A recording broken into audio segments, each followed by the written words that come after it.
네, 교육과정 A 분석 들어가도록 하겠습니다. 문제 이제 풀어보셔서 아시겠지만 이번 모의고사는 모두 2019 개정 누리과정을 기존의 유아 임용 전공 이론과 만나게 하는 작업을 했습니다. 그러다 보니 그렇게 어려운 이론을 낼 수는 없더라고요, 쌤님. 이 2019 개정 누리과정은 성격이 뚜렷해요. 유아 중심, 놀이 중심, 그리고 구성주의.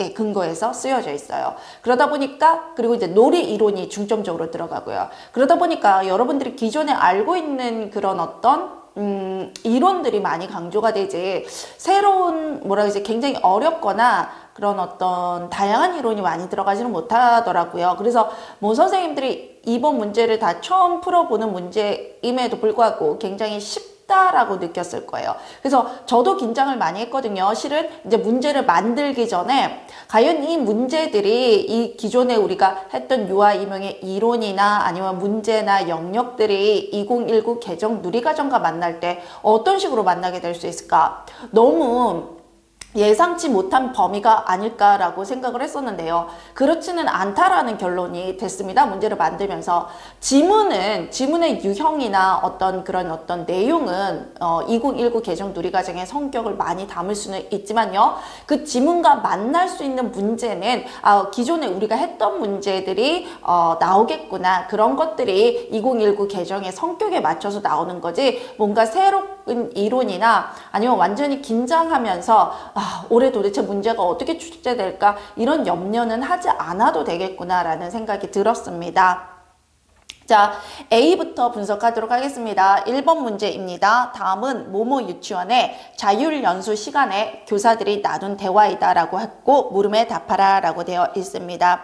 이 부분은 실은 기존의 기출문제와 2019 개정 누리과정의 해설서를 통합해서 새로운 문제로 한 겁니다. 그렇지만 아시겠지만 문제는 새로움에도 불구하고 우리가 시험 문제에 나왔던 것들이 결국 인용됐다라는 걸 알 수가 있어요. 그러니까 선생님들이 긴장을 안 하시고 이 시험을 좀 열심히 공부하신 분들이라면 편안하게 맞이하시고 내 실력 발휘를 충분히 할 수 있겠다. 뭐 우리가 걱정하는 건 2019년 출시 같은 형태 아닙니까? 그런 형태는 아니고 2020학년도 유형이 나올 가능성이 큰데 2020학년도 유형은 조금 딱딱했어요. 문제가 잘 나온 만큼 좀 딱딱했다면 이번 2021학년도는 딱딱하지 않은 선에서 부드럽게 굉장히 2020학년도 수준의 문제를 낼 수 있구나 느꼈어요. 개인적으로는 이제 강사 개인적인 의견입니다. 2015 개정 누리과정보다는 2019 개정 누리과정이 강사 개인적으로는 굉장히 편했습니다. 그 다음에 문제를 전문적으로 내기에도 굉장히 부담이 없었습니다. 그 말은 선생님들도 그렇게 편안한 마음으로 시험장에 가셔서 문제를 푸실 수 있을 거다. 한마디로 예상치 못했던 출시 같은 유형이 나와서 나의 실력 발휘 한번 못 해보고 불합격하는 그런 일은 없을 거고요. 실력이 쌓인 분들은 충분히 실력 발휘가 100%될 시험 문제가 나올 해 같습니다. 괜찮다라는 게 이제 강사 개인적으로 생각입니다. 이번 모의고사를 만들면서. 이번 모의고사 문제는 말씀드린 것처럼 완전히 문제를 다 새롭게 냈습니다. 그럼에도 불구하고 기존에 우리 공부했던 영역을 벗어나지 않는다라는 것을 경험을 했습니다. 자, 홍교사, 김교사, 이교사, 곽교사, 한교사가 있는데요. 교사들의 대화에서 잘못된 부분을 찾아 쓰고 바르게 고쳐 쓰라 돼 있는데요. 자, 우리가 유치원 교육과정에 최초의 국가 수준의 유치원 교육과정이 몇 년도에 제정됐냐가 당시 시험 문제가 이미 나왔습니다. 그때 답은 1969년이었는데도 불구하고 너무나 분명한 문제임에도 불구하고 실은 유아 임용 쪽에서는 논란이 됐었습니다. 제1차 유치원 교육과정이 최초의 국가 수준 교육과정 임에도 불구하고 그게 아니다라는 다른 의견이 나와서 선생님들을 조금 혼란스럽게 했었는데요. 제가 국가 수준 교육과정은 제1차 유치원 교육과정부터가 맞다. 그게 1969년이다. 이렇게 말씀을 드렸었죠. 2019 개정 누리과정에서요. 우리의 혼란스러움을 너네 도대체 왜 그런 생각을 하는 거냐라고 짚어주고 싶었나 봅니다. 2019 개정 누리과정 해설서의 첫 부분에 국가 수준, 최초의 국가 수준의 교육과정은 제1회 유치원 교육과정이 맞고 제1차 유치원 교육과정이 맞고 그게 1969년에 제정 및 개정되었다라고 얘기를 했습니다. 그게 2019 개정 해설서의 바로 첫 부분에서 나옵니다. 그래서 너무나 당연한 건데 논란이 됐을 때 유아교육 쪽에서는 좀 안타까운 마음으로 유아 임용을 보고 공립유치원 교사가 되실 분들이 잘못된 오류를 가지고 있는 것에 대해서 걱정스럽게 생각하는 것 같습니다. 그래서 유아교육의 문제가 아닌 유아 임용에서 잘못 혼란스럽게 논란이 되고 있는 것들을 계속 문제로 출제된 경향이 있습니다. 그걸 봐서는 유아교육계 쪽에서도 출제자분들이나 채점자분들 또는 유아교육의 어떤 교수진에서도 유아 임용을 계속 쳐다보고 있다라는 거예요. 유아 임용을 이렇게 위에서 이제 내려다 보시면서 결국 국립유치원 교사들이 저 유아 임용에 공부를 해서 국립유치원 교사가 되는데 도대체 왜 유아교육이 아닌 잘못된 지식이 전달되는가 거기에 대해서 염려 또는 두려운 눈으로 보시고 계시는 것 같습니다. 그래서 그런 부분이 논란이 되는 부분들을 다음 그 교육과정에 담았고요. 이번 2019 개정 누리과정에서 우리의 논란스러운 부분들을 교육과정에서 딱 분명하게 답을 줬고요. 그 다음에 선생님 반두라 이론 같은 경우도 선생님들이 동기화 단계와 주의 집중 단계를 굉장히 지금 잘못 알고 계시는데 그거 같은 경우도 유아 특수 문제에서 동기화 단계가 맞다라는 결정적인 문제를 내면서 우리가 얼마나 잘못된 생각을 하고 있느냐 꼽아줬거든요. 그렇게 유아 교육에서는 유아 임용이 잘못 가르쳐주는 것을 굉장히 두려운 좀 염려스러운, 두렵다기보다는 염려스러운 눈으로 보고 있어요. 그런 오류들을 2019 개정 누리과정에서 논란 없이 다 잡아줬어요. 그래서 선생님들이 유아교육 쪽에서 또는 이제 공립유치원 교사를 선발하고 싶어하는 쪽에서는 정확한 유아교육을 알고 있는 분들을 뽑기를 원하는 거예요. 선발하기를 원하는 거예요. 잘못된 지식을 가지고 그게 맞다라고 착각하고 계시는 분보다는. 그래서 굉장히 문제가 진화했고요. 더 이상 이제 유아교육 전문가가 아니면 유아 임용 강의를 하기가 어려운 때죠. 어려운 때가 왔습니다. 그 말은요, 강사도 그렇지만 선생님들도 그래요. 선생님들도 이제 더 이상 잘못된 유아교육을 배우고는 유아 임용에 좋은 결과를 낼 수 없다라는 뜻입니다. 그래서 2019 개정 누리과정이 정말 마음에 드는 게 우리의 불필요한 논란, 유아교육계에서 이루어지지 않은 논란들을 유아 임용에서 이루어지고 있는 걸 다 잡아줬어요. 그래서 세계 최초가 아니죠. 우리나라 최초의 국가 수준의 유치원 교육과정은 제1차 유치원 교육과정이 맞습니다. 그게 1969년에 제정이 됐고요. 2019 개정 누리과정에 확실하게 명시되어 있습니다. 그래서 잘못된 부분은요, 홍 교사가 이렇게 얘기했어요. 1959년에 최초로 국가 수준 교육과정이 제정 공포됐다. 그래서 59년이 잘못된 거죠. 69년. 그 1959년을 1969년으로 바꿔주시면 되고요. 그렇게만 바꿔주셔도 바꿔준 게 돼요. 연도가 틀렸으니까. 그런데, 혹시 정확하게 이제 하시기 위해서 유치원 교육과정은 1959년 최초로 국가 수준 교육과정으로 제정, 그 부분을 유치원 교육과정은 1969년입니다. 최초로 국가 수준 교육과정으로 제정. 이 부분을 확실히 고쳐주시는 것도 답을 인정이 됩니다. 그래서 1959년, 1969년 이것만 답으로 들어갔으면 전체 문장을 어디까지 쓰든 모두 답으로 인정이 되는 겁니다. 그리고 선생님, 제가 보기엔 이 문제 최초의 국가 수준 교육과정 몇 년이냐 제정된 게 1969년이다 나올 것 같습니다. 왜냐하면 이미 시험에 문제 나온 건데요. 그 당시에 선생님들이 엉뚱한 답이라고 주장을 하셨거든요.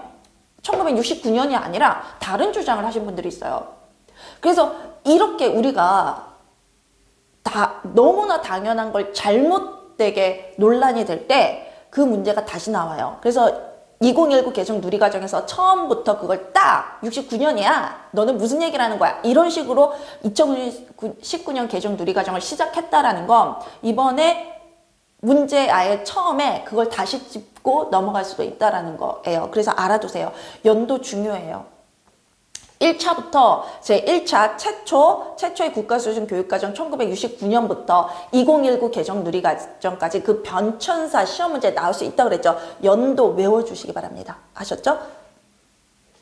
그 다음에 이후 여러 차례의 개정을 거쳐서 2019 개정 유치원 교육과정으로 이어졌죠. 표준보육과정, 선생님 이런 것도 알아두세요. 표준보육과정은 2007년 최초로 고시 시행되었대요.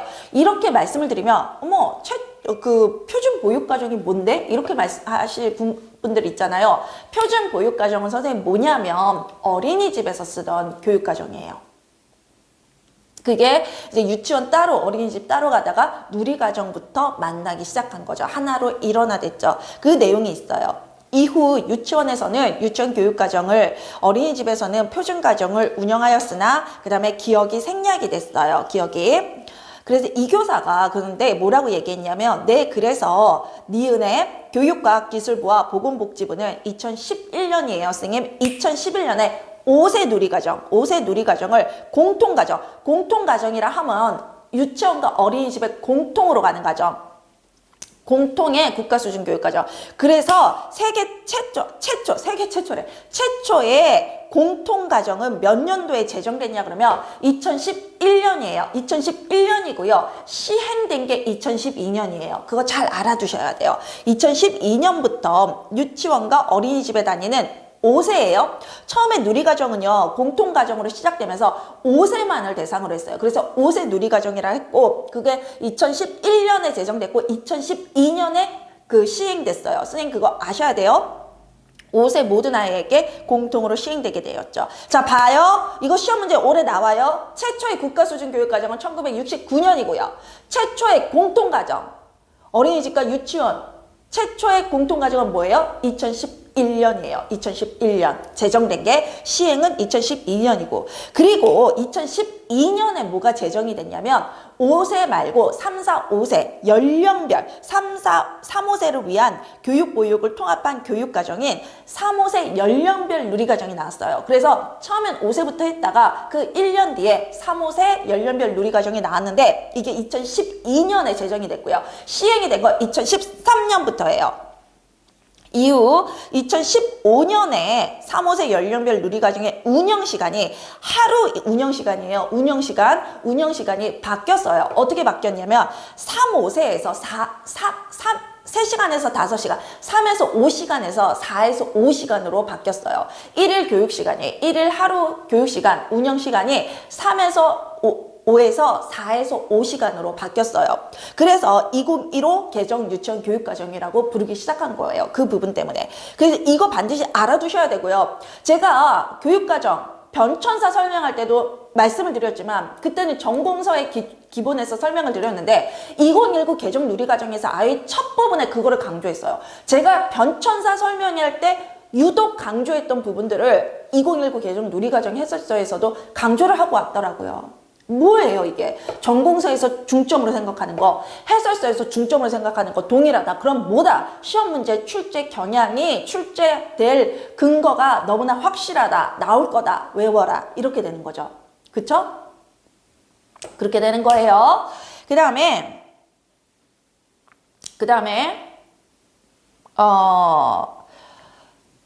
그래서 2번을 봤더니 기억이 아까 뭐가 생략됐잖아요. 니은의 이유래요. 니은의. 기억에 생략됐던 게 니은의 이유라는 거예요. 니은이 뭔가 했더니 교육과학기술부와 보건복지부가 그 공통과정을 만든 이유를 쓰라라는 거죠. 뭐예요? 유아교육 보육에 대한 국가 책임을 강화하기 위해서예요. 한마디로 국가 수준의 교육과정을 하나로 만들었다는 건 유아교육과 유아보육에 대한 국가 책임을 강화하기 위해 유치원 어린이집으로 이원화된 운영체계를 정비해야 할 필요성이 제기되었기 때문인데 이게 제 생각이 아니라 해설서의 근거, 해설서의 이유라고 적혀있는 거예요. 어느 해설서? 2019 개정 누리과정에. 난 모르고 있었어. 이러면 선생님들 해설서 공부 안 한 건데요.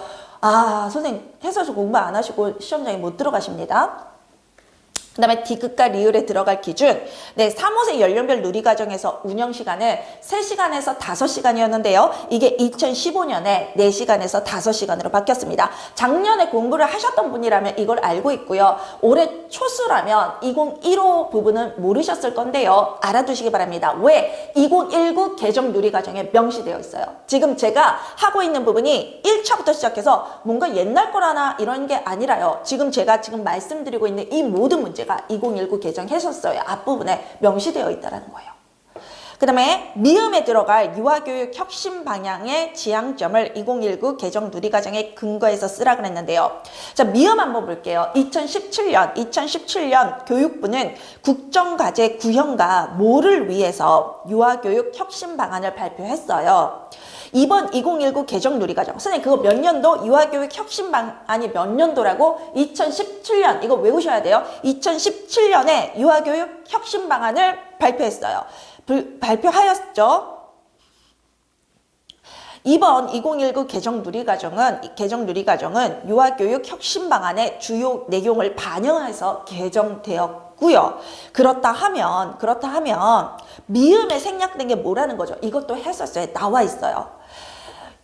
교육부는요, 국정과제 구현과 출발점 평등 실현을 위해서 유아교육 혁신 방안을 발표했어요. 그게 해설서에 나와 있어요. 2019 개정 누리과정 해설서에. 자, 외우세요. 국정과제 구현, 그건 알겠고, 그런데 우리가 중요하게 생각했던 거, 2015에서도 역시 중요하게 생각했던 거, 누리과정이 뭐 때문에 만들어졌다? 출발점 평등 실현. 유아들의 공정한 출발선을 보장하기 위해서다. 이게 2015에 명시되어 있었다면 이번 2019에서도 출발선 평등 실현이라는 게 다시 강조됐어요. 알고 계셔야 돼요. 그 다음에 비읍에 언급된 유아교육 혁신 방안의 주요 내용이 무엇인지 쓰라라고 되어 있어요. 그래서 2019 개정 누리과정이 유아교육 혁신 방안의 주요 내용을 반영해서 개정됐다고 했는데 그 주요 내용이 근데 도대체 뭐야? 라고 물어보는 건데요. 제가 2019 개정 누리과정의 별칭이 뭐라 그랬죠? 유아 놀이 중심 교육과정이라고 그랬죠.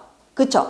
그게 바로 유아교육 혁신 방안의 주요 내용이었어요. 그래서 선생님들이 답으로 유아 놀이 중심 교육과정이라고 적으시거나 유아가 중심이 되는 놀이 위주의 교육과정이라고 적으시면 됩니다.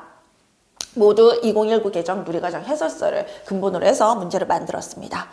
2번은요. 유아들의 놀이 장면을 기록한 거다. 물음에 답하라 라고 되어 있습니다. 가와 관련된 2019 개정 누리과정의 신체운동 건강의 목표와 내용을 기억과 니은을 중점으로 반영해서 각각 써라 라고 되어 있어요. 선생님. 자, 우리는요. 2019 개정 누리과정은 어떻게 구성이 되냐면요. 누리과정에 목적이 있고 목표가 있어요. 그 다음에 각 영역에 들어가시면 다시 일반 목표와 구체적 목표로 나눠져 있어요. 되게 재밌게 돼 있어요. 2015와 이것이 이제 다른 점이죠. 누리과정에 목적과 목표로 구성이 됐어요. 그 다음에 각 영역에 보시면 이 영역이라고 하면 신의, 사, 예, 자를 말해요. 신체운동 건강, 의사소통, 사회관계, 예술경험, 자연탐구 5개 영역을 말해요. 근데 이 5개 영역에 목표가 있는데요. 이 목표가요. 일반 목표와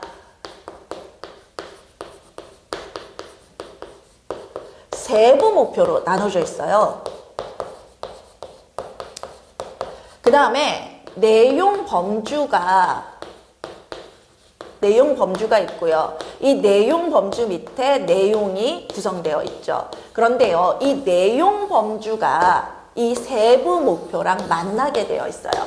무슨 얘기냐면 이 내용 범주가 3개, 1, 2, 3이면 이 세부 목표도 아마 3가지가 있을 거예요. 아마가 아니라 3가지가 있습니다. 그러면서 1번, 세부 목표의 1번이 내용 범주 1번과 만나게 돼 있고요. 세부 목표 2번이 내용 범주 2번과 만나게 돼 있고요. 세부 목표 3번이 내용 범주 3번과 만나게 되어 있어요. 그런데 이런 문제가 나오면 그럼 선생님들은 고민하세요. 신체운동 건강의 목표 중에서 각각 찾아 쓰라 그러면 이제는 옛날에 그러니까 2015까지는요. 이 일반 목표가 뭐였냐면 여기 누리과정의 목표들이 하나씩 들어왔었는데요. 이제 더 이상 아니에요. 이제 더 이상 아니고 누리과정의 목표가 5가지가 있고 이 5가지와는 완전히 별도로 각 영역의 일반 목표가 정해지죠. 그래서 누리과정 목표 따로 있고 신체운동, 신의사회자의 일반 목표와 세부 목표가 따로 있는 거예요. 만약에 문제에서 신체운동 건강에 목표를 써라 그러면 일반 목표를 쓰는 건데요. 그게 아니라 저렇게 관련된 이 신체운동 건강의 목표 중에서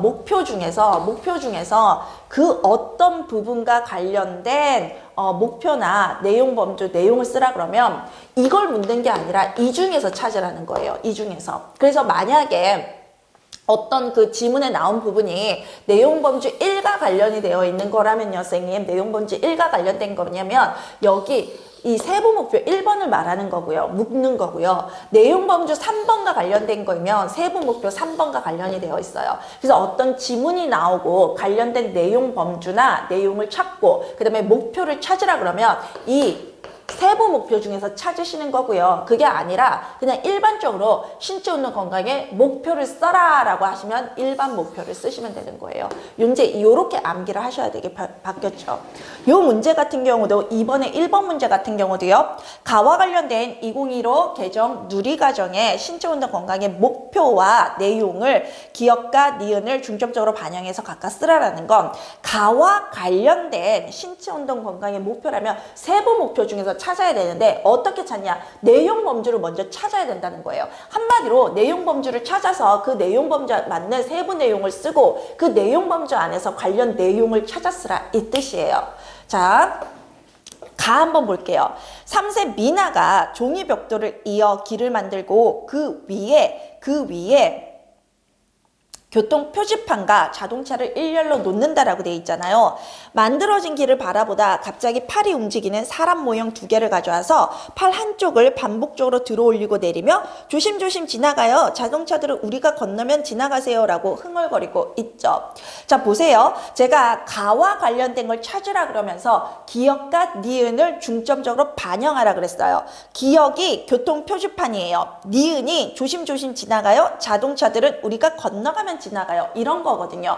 교통과 관련된 거네요. 교통. 자, 그러면 선생님 어디와 관련된 거예요? 조심조심 안전.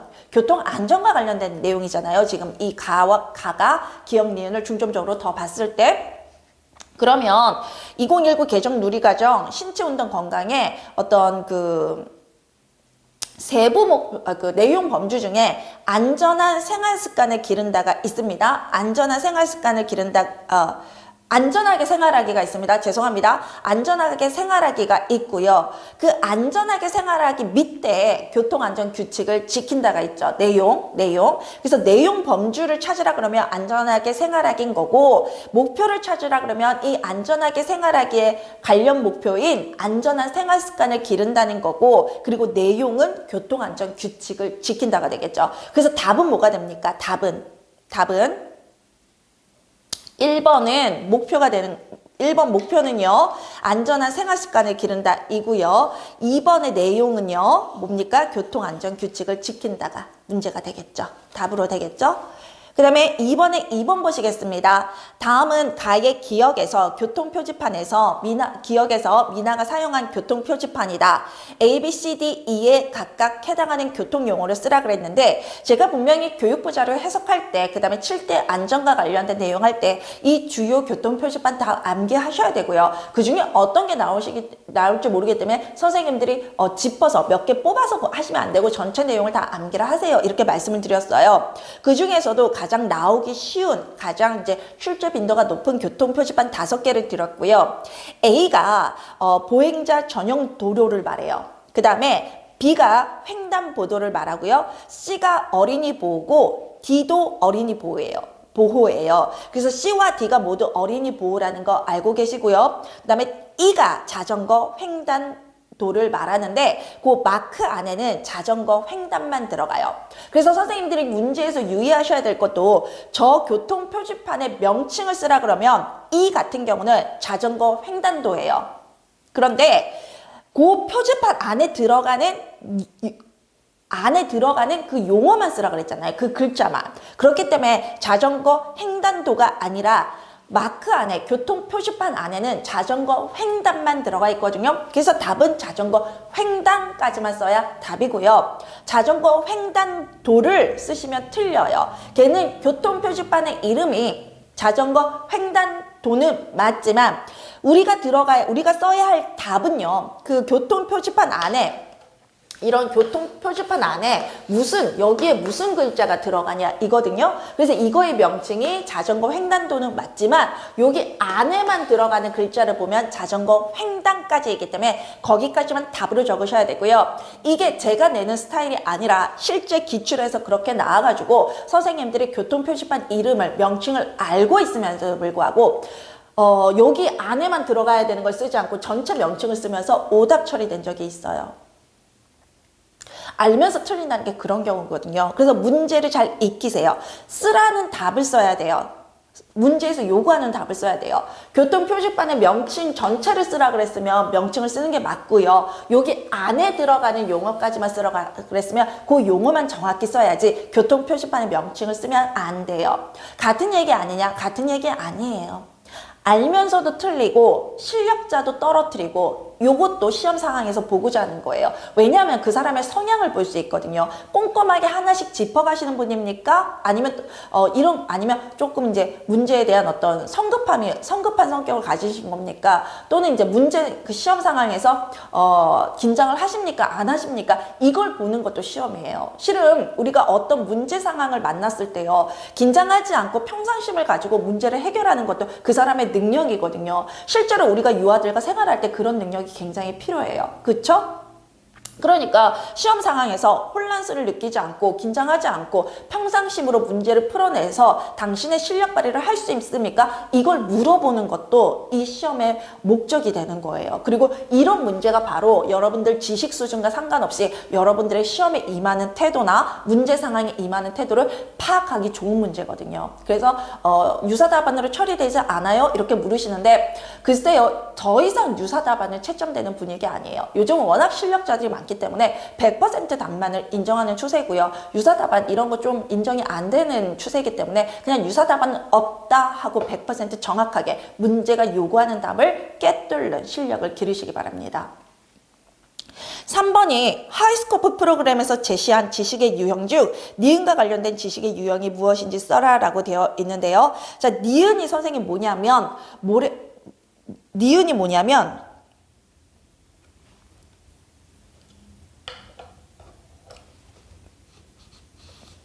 니은이 뭐냐면 조심조심 지나가요.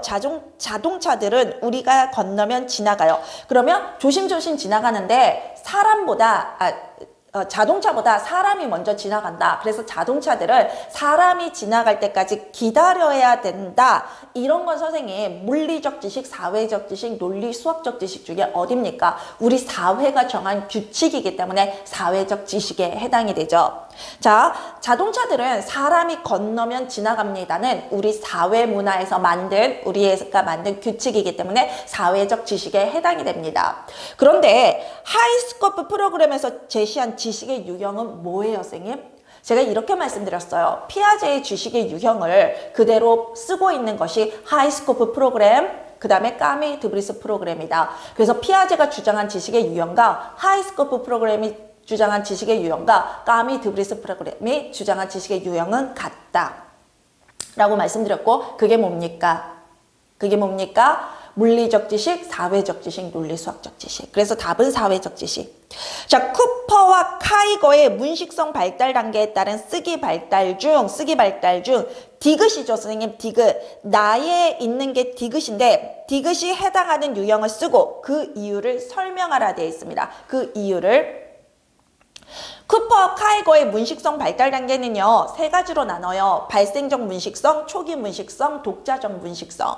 그런데 독자적 문식성의 특성이요, 자기 이름이나 가족의 이름 속에 있는 글자 등 쓸 줄 아는 글자가 덜어 있다는데요.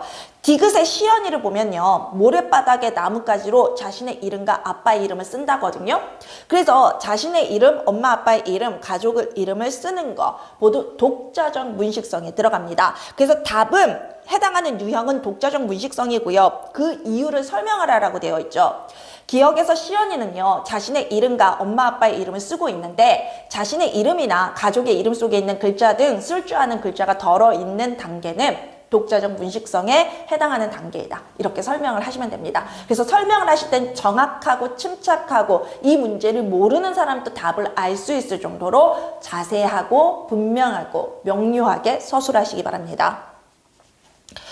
그 다음에 2번 문제 끝났습니까? 3번 문제 가도록 하겠습니다. 3번 문제요. 다음은 주제 안에서 놀이가 발현된 사례, 지렛대 놀이와 관련된 것이다. 물음에 답하라 라고 되어 있습니다. 1번, 3번에 1번. 놀이의 일반적 특성 중 기억에 해당하는 걸 쓰고 그 개념을 설명하라고 되어 있는데요, 선생님. 자, 보세요. 놀이의 일반적 특성이라 하면요, 내적 동기와 긍정적 정서, 자발적 선택, 과정 지향성, 비사실성, 능동적 참여, 융통성, 내부에서 부여된 규칙성이 있어요. 그렇죠? 이 중에서 기억 한번 볼게요. 유아들이 생활 속 각종 도구에 흥미를 보여서 거기까지만이에요. 자, 유아들이 생활 속의 각종 도구에 흥미를 보여서 거기까지만이거든요. 그래서 뒷내용은 어쨌든 주제를 생활 도구라는 주제를 정했다 이거예요. 그런데 자, 기억이 뭐예요? 흥미를 보여서 그랬대요. 애들이 흥미를 보여서 주제를 그렇게 정했다. 그 내용이잖아요, 선생님. 그러면 아이들의 흥미를 기준으로, 요구를 기준으로 아이들이 원해서 놀이가 시작되는 거, 그걸 뭐라 그럽니까, 선생님? 내적 동기화라 그래요. 유아들의 흥미는요, 밖에서 안으로 들어간 게 아니라 유아 내부에서 퍼져나오는 것을 흥미라 그래요. 유아 내부에 있던 게 밖으로 표출되면 흥미라 그래요. 그래서 이게 외부의 동기가 아니라 유아 내부의 동기라 그래서 내적 동기화라고 해요. 그리고 그 개념을 설명하라고 돼 있는데요. 놀이는 내적으로 동기화된 자연스럽고 자발적인 행동이다. 또는 유아들은 스스로 놀이를 하고 싶어서 놀이 자체를 위해서 한다. 그렇게 적으시면 됩니다. 소문제 2번 보시면요. 존스 크리스티 약기의 교사 지원 방법 중 니은이 해당하는 유형을 쓰라 그랬는데요. 존스 크리스티 약기 또는 존스 크리스티 와들이 제시한 교사 지원 방법은 놀이와 관련된 교사 지원에 있죠, 선생님. 그게 미참여자, 방관자, 무대관리자, 공동놀이자, 놀이 리더, 학습 지도자 이렇게 6가지가 있는데요. 그 중에 니은이 해당되는 거잖아요. 아, 니은이 뭐냐면요. 유아들이 더 넓은 복도에 나가서 하고 싶다고 했어요. 그래서 교사가 이를 수용해서 놀이 공간을 확장했어요. 자, 선생님, 무대 관리자는 어떤 거냐면요. 유아들의 놀이가 확장 심화 또는 발달될 수 있도록 놀이감이나 놀이 자료나 놀이 환경이나 놀이 장소들을 제공하고 또 꾸며주고 놀이가 할 수 있도록 풍부하게 만들어주는 사람을 말해요. 한마디로 유아에게 놀이의 물리적 환경, 유아들의 놀이를 위해서 물리적 환경을 구성해주는 사람이죠. 아이들이 더 넓은 복도에 나가고 싶다 그래서 수용해서 놀이 공간을 확장해준 게 바로 아이들에게 더 나은 또는 아이들이 원하는 물리적 환경을 제공해 준 거예요. 그래서 관련된 거는 니은이 해당하는 유형은요. 무대 관리자가 되고요. 무대 관리자의 동의어는 환경 구성자이기 때문에 환경 구성자도 정답으로 처리됩니다. 선생님, 동의어는 전공서에서 쓰는 용어가 100% 동일할 때도 있고요. 어떤 전공서는 이렇게, 어떤 전공서는 이렇게 쓸 때가 있어요. 근데 그거는 정답이다, 유사 답안이다, 그게 아니라요. 둘 다 정답으로 인정되고 둘 다 같은 단어로 인정이 되는 거예요. 그래서 동의어는 유사 답안 개념이 아니고요. 같은 정답입니다. 그래서 무대 관리자라고 적으시든가 환경 구성자라고 적으시면 됩니다. 자, 3번. 2019 개정 누리과정의 근거에서 디귿과 리을의 차이를 설명하라 그랬는데요. 디귿이 놀이고 리을이 활동이에요. 자, 선생님, 2019 개정 누리과정의 놀이 이해 자료에 보시면 놀이와 활동을 구분해 놨어요. 그래서 우리가 놀이 2의 자료에 봐도 이건 놀이다 하고 설명을 하고 이건 활동을 하고 설명을 하거든요. 그 2의 자료의 마지막에 이런 질문이 있어요. 그리고 답변도 있고요. 놀이와 활동은 다른가요? 이런 부분이 있고요. 거기에 대한 답변을 2019에서 뭐라고 하냐면 놀이는 유아 스스로 선택하고 주도적으로 참여하는 과정에서 즐거움을 느낄 수 있는 것이고 활동은 자 보세요. 자, 놀이는 한마디로 유아가 시작했다는 거예요. 유아가 선택하고 주도하고 유아가 시작했다. 그런데 활동은 교사가 계획한 걸 뜻해요. 그래서 출발점이 다르죠. 놀이는 유아로부터 출발하고 활동은 그 유아의 어떤 유아를 관찰하면서 교사가 계획하고 추가한 걸 활동이라 그래요. 활동은 놀이를 지원하기 위해 교사가 유아의 흥미와 욕구, 의도를 고려하고 놀이 맥락 안에서 계획을 실행하는 것이다. 자, 선생님 거기 그러면 디귿과 리을의 차이를 설명하라. 2019 개정 누리과정의 근거에서 똑같죠. 놀이는 유아 스스로 선택하고 주도적으로 참여하는 과정에서 즐거움을 느낄 수 있는 것이고 활동은 놀이를 지원하기 위해서 교사가 유아의 흥미와 요구, 의도를 고려하고 놀이 맥락 안에서 계획을 실행하는 것을 말한다 라고 되어 있습니다. 자, A가 어디 있습니까? 아, A가 거기 있네요. A 중 조작 변인에 해당하는 것 두 가지를 찾아 차례대로 쓰고 찾아 쓰라는 건 뭐예요? 지문에 있는 거를 그냥 발췌해서 쓰라는 거예요. 그 다음에 종속 변인에 해당하는 거 한 가지를 찾아 쓰라라고 되어 있는데요. 거기 A 부분에 보시면 아이들이 무엇을 하고 있냐면요, 선생님. 아이들이 무엇을 하고 있냐면 멀리 날리기를 위해서 지렛대를 사용해서 블럭을 멀리 보내는 것을 실험하고 있어요. 잠깐만요, 선생님.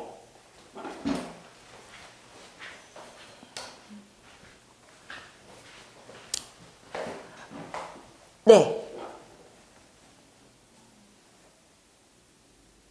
지금 그 2019 그 A에 보시면요. 아이들이 지렛대를 사용해서 블럭을 멀리 보내는 그런 실험을 하고 있거든요. 그런 실험을 하고 있죠. 그런데 보니까 어떻게 하면 벽돌을 더 멀리 보낼 수 있을까? 이걸 하고 있잖아요. 그래서 어떻게 내가 어떠한 시도를 하는 거에 따라서 어떻게 하면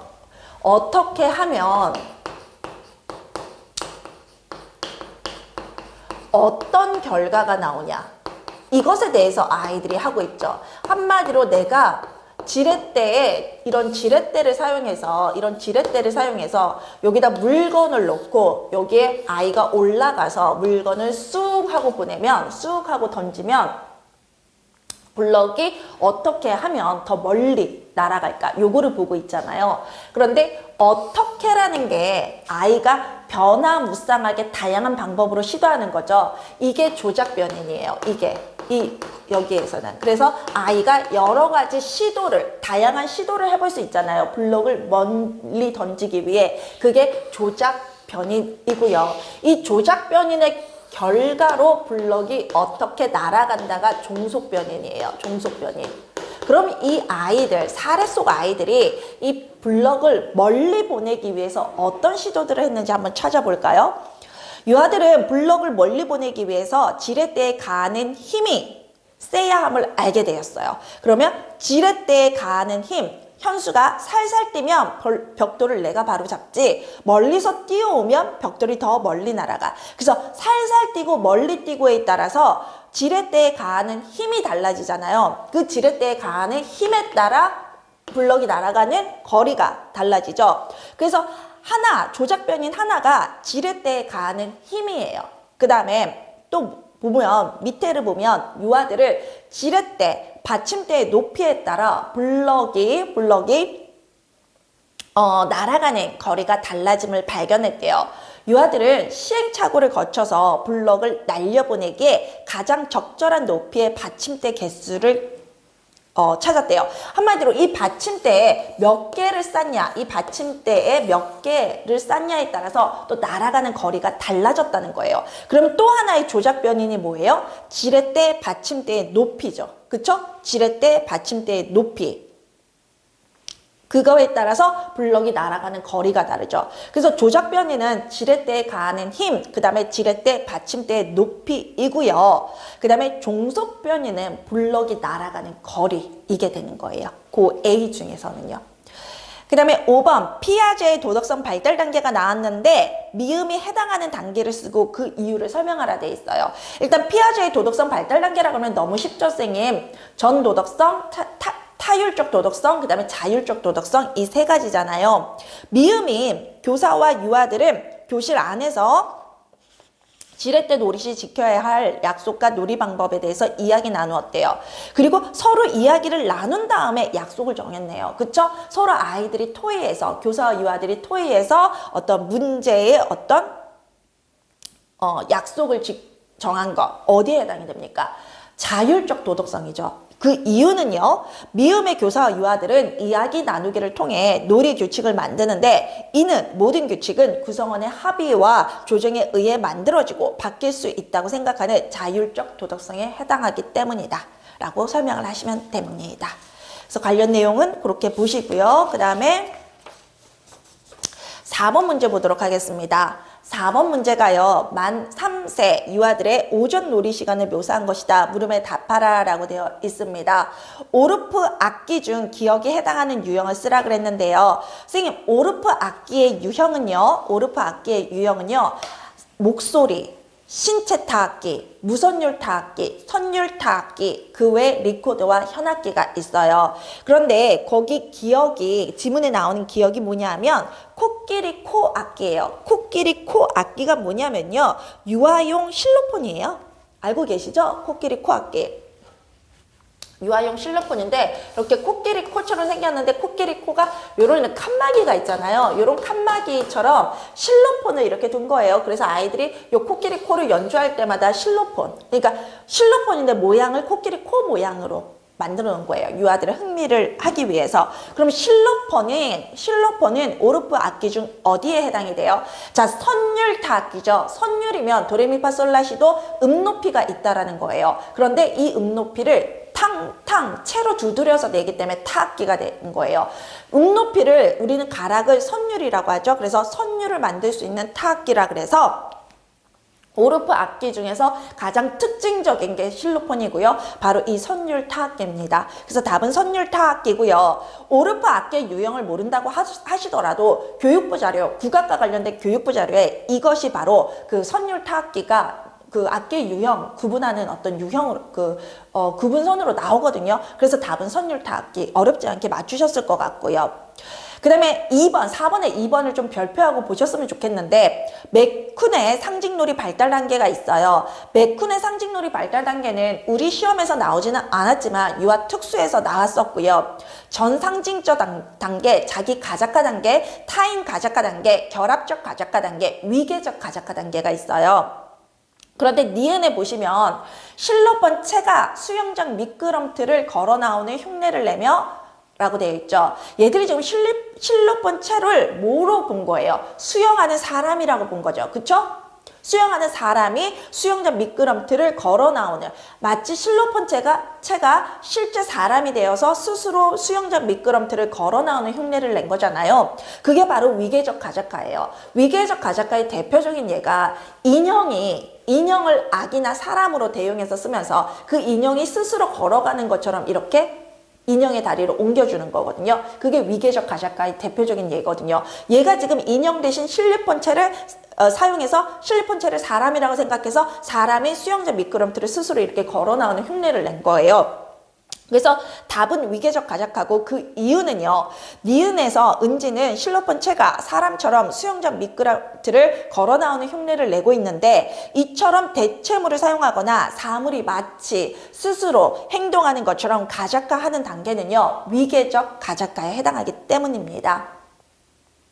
3번이 슈스의 상징놀이의 특징 나오는데요. 상징놀이의 요소 또는 상징놀이의 특징은요. 일반적으로 쓰이기도 하고 휴스가 제시했다라고 하기도 하고 브래더튼이 제시했다라고 하기도 해요. 어쨌든 상징놀이의 요소라고 하면요, 학자 이름에 주목하실 필요는 없고 우리가 알고 있는 그 상징놀이의 요소 일반적인 거 3개를 생각하시면 돼요. 그게 탈중심화, 탈맥락화, 통합이죠. 탈맥락화는 탈상황화라고 할 수도 있어요. 그런데 디귿이 뭐냐면요, 은지는 코끼리 코 악기를 한 개 더 연결해서 침대를 만들고요, 수연이는 코끼리 코 악기 한 개를 빼서 세로 방향으로 덮어 이불을 만들었잖아요.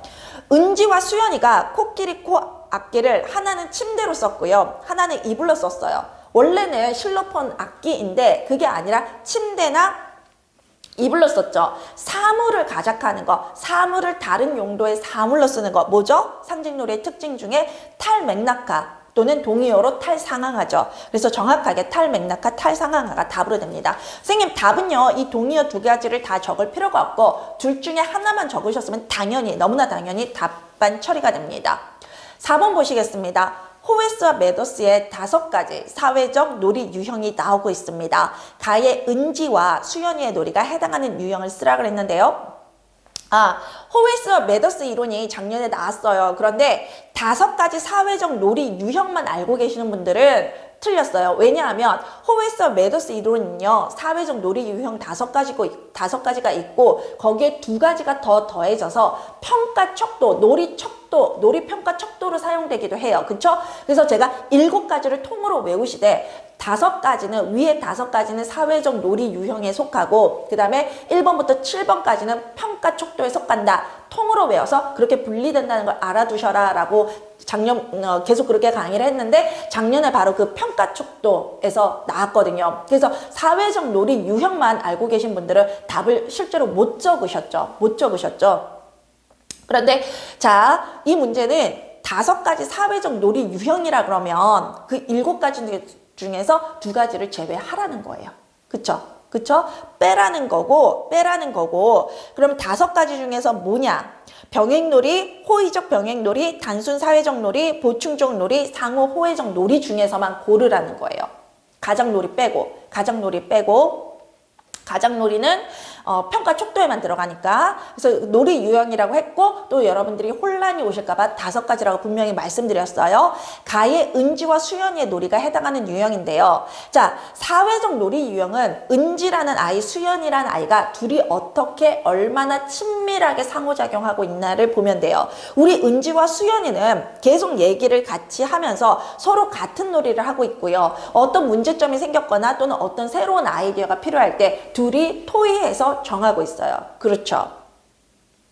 이렇게 완전히 협동놀이가 이루어지고 있거든요. 실로폰 책, 그 다음에 코끼리 코 가지고 수영장 놀이를 하고 있고 그 어떤 놀이의 흐름에서 두 아이가 동시에 주도하면서 서로 함께 하나의 어떤 극놀이를 하고 있거든요.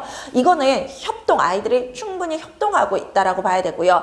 이렇게 완벽하게 협동하고 있는 거는 호더스와 매더슨의 어떤 사회적 놀이 유형 중에 상호 호혜적, 서로 친밀하게 놀이하고 있다라는 뜻을 상호 호혜적 놀이가 되고요. 이 상호 호혜적 놀이는요, 동의어로 보상적이고 호혜적인 사회놀이라고 불릴 수가 있어요.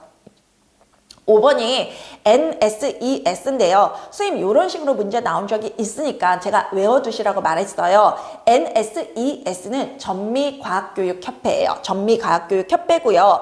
이게 교육기준교육협회 전미과학교육기준인데요. 이게 이제 마틴이라는 학자가 주장하는 내용이죠. 마틴이라는 학자가 전미과학교육기준 그 협회에서 이걸 발표했다, 이렇게 알고 계시면 돼요. 그래서 마틴이란 이름으로 나올 수 있고요. NSES라고 나올 수 있고요. 또한 NSES가 뭐냐면 NAYC처럼 미국 전체를 대표하는 어떤 유아교육협회가 있다라면 과학교육에서는 NSES가 있는 거죠. 그런 이런 전미, 미국 전체, 전국, 미국 단위에서 전국의 어떤 전체 단위의 어떤 기준들은 일반적으로 기준으로 쓰이기도 하고 그 일반적인 기준이 다른 나라에도 일반적인 기준으로 공통되게 쓰이기도 해요. 그래서 우리도 NAYC, 뭐 발달에 적합한 실제 이런 것처럼 NESE가 전체적인 어떤 기준이 일반적인 기준이 된다라고 생각하시면 돼요. 그래서 NSES가 나오던 마틴이 나오던 그럼 학자나 협회 이름이 전혀 안 나오던 똑같다라는 거예요. 그냥 일반적인 내용으로 푸시면 돼요. 여기서 NSES가 제시한 과학적 태도라 그러면 이건 알아주셔야 되거든요. 과학적 태도. 마틴이 주장하기도 하고 NSES가 주장하기도 하고 일반적으로 쓰이기도 해요. 그런데 뭐예요, 선생님? 호기심, 자진성과 적극성, 그 다음에 개방성, 그 다음에 협동성, 끈기, 솔직성, 객관성, 비판성, 판단 유보 이 9가지 꼭 암기해 주셔야 돼요. 새로 고침 교재에 아주 잘 나와 있습니다. 그 중에서 A에 해당하는 거 do you와 은지와 수연이를 말하죠. do you와는 세로 방향의 이불 한 개로 두 개의 실로폰을 덮을 수 없자 이불의 방향을 가로로 바꾸어서 같이 덮었대요. 스스로 문제 상황을 해결해낸 은지와 수연이는 만족해 하면서 마주보고 웃었다라고 해요. 자, 스스로 문제 상황을 해결했는데 혼자서 했어요? 아니면 둘이 같이 아이디어를 내서 협동해서 했어요? 같이 협동해서 같이 문제를 풀었죠. 그쵸? 그게 문제라는 게 이제 공동의 목표가 되는 거고 둘이서 같이 의견을 내서 같이 행동을 해서 풀었으니까 어디에 해당이 될까요? 협동에 해당이 돼요. 과학적 태도 중에서 협동성에 해당이 됩니다. 자, 5번 문제부터는요, 선생님 다음 교시에서 뵙도록 하겠습니다. 감사합니다.